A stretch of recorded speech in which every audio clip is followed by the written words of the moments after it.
Moi, j'ai choisi de vous présenter Leurs enfants après eux, de Nicolas Mathieu. Nous y suivons 4 adolescents, Anthony, Clem, Stéphanie, Assine, durant 4 étés.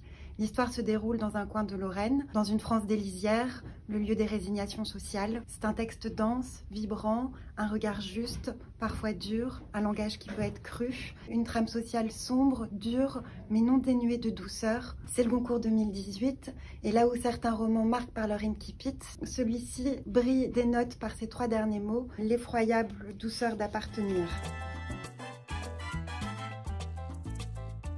Anne-Marie Garat, dans la main du diable. Nous sommes à Paris, en 1913, et Gabrielle, une jeune femme d'origine hongroise, apprend la mort de son cousin, mystérieusement disparu en Birmanie.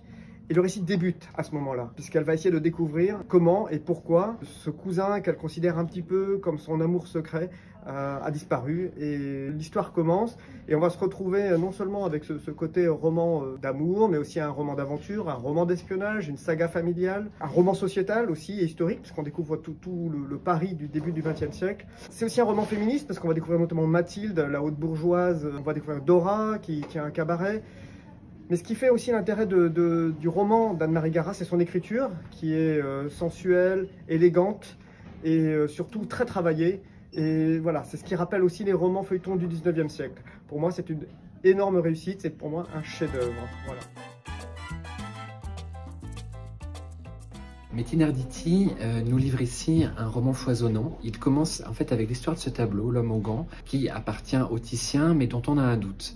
Et donc il imagine l'histoire d'Élie, un des élèves du Titien, qui vit à Constantinople et qui débarque à Venise en pleine inquisition, en pleine hérésie contre les juifs, alors que lui-même est juif. Élie va cacher son identité, va développer un talent exceptionnel, et justement là où l'intrigue du roman est excellente, c'est qu'il nous met un doute, à savoir si c'est véritablement le Titien ou Élie qui a peint ce tableau. Et sous toile de fond, on va découvrir une cavalcade de ce personnage à travers Venise, l'Italie de la Renaissance. Vous êtes plongé au cœur de l'histoire et au cœur d'une intrigue assez palpitante.